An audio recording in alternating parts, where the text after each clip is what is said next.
his failed coup. A man indicted for plots to obstruct Congress is making his first return to Congress since January 6th. Donald Trump returning to the scene of a now convicted crime. The violent militia leaders who led the storming of the Capitol are currently in prison. They have been tried, convicted, and sentenced for sedition. That's a grave charge tantamount to treason. Trump himself is awaiting his own Supreme Court ruling this month on when or how he'll face a federal trial for Jack Smith's January 6 charges against him. And while other nations, as I mentioned here, have swiftly ousted leaders of failed coups, and the United States judicial branch is trying to hold this failed coup leader accountable, the news tonight is how the legislative branch is failing on this front.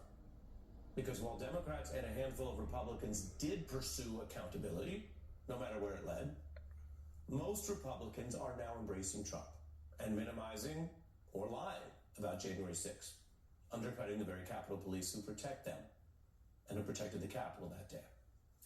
And now, before any cynics pop up and say, well, isn't this just politics? Or, okay, Ari, this is what Republicans always do. That's not actually true. So we begin with a fact check here to bear witness to the history that day. Members of Congress were in grave danger. People died that day and the day after. Police were brutally attacked. And what you see on your screen is how members of Congress had to flee. In the first hours after control was regained, Republicans and Democrats alike stood up to Trump's insurrection, as Republican leader McConnell called it, that very word. And the thugs and the mobs that Trump unleashed, again, McConnell's words, and that Trump was responsible for all of it. Here was that Republican response then. The United States Senate will not be intimidated by thugs, mobs, or threats. We will not bow to lawlessness or intimidation.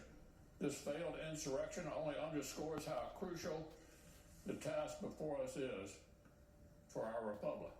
I've spoken to the president. I asked him to talk to the nation to tell them to stop this. This is not who we are. There's no question, none, that President Trump is practically and morally responsible for provoking the events of the day. Trump and I, we've had a hell of a journey. I hate it being this way. All I can say is count me out. Enough is enough. Senator Graham, out. Journey over. Enough is enough. The top House and Senate Republicans condemning what Trump unleashed and refusing to bow. In fact, let's play just that. Play that McConnell part again. We will not bow to lawlessness or intimidation. Will not bow. Here's Senator McConnell today, politically bowing and shaking hands with the leader of what he called an insurrection.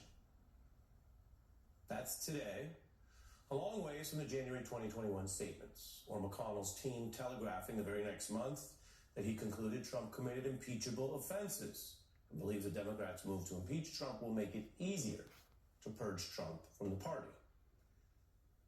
Impeachable offenses are high crimes. McConnell was saying Trump was guilty of high crimes, and that would help purge Trump once and for all.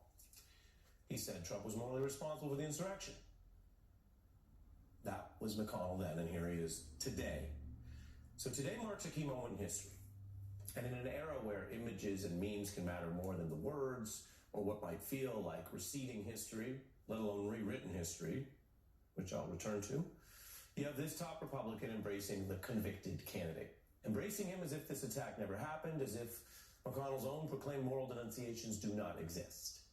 And while McConnell has been at the top of the Republican Party for a long time and currently is its top office holder in the Senate, he's not even running for office anymore this year. He doesn't need to go out like this.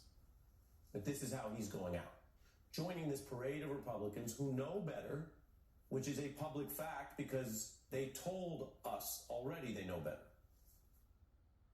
A con artist is about to take over the Republican Party and the conservative movement, and we have to put a stop to it. This man is a pathological liar.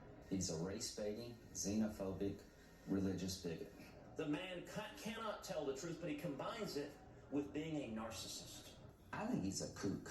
I think he's crazy. I think he's unfit for office. The man is utterly amoral. I don't believe he's a Republican. His policies are really bad for the country. His reaction to everything is to throw a fit.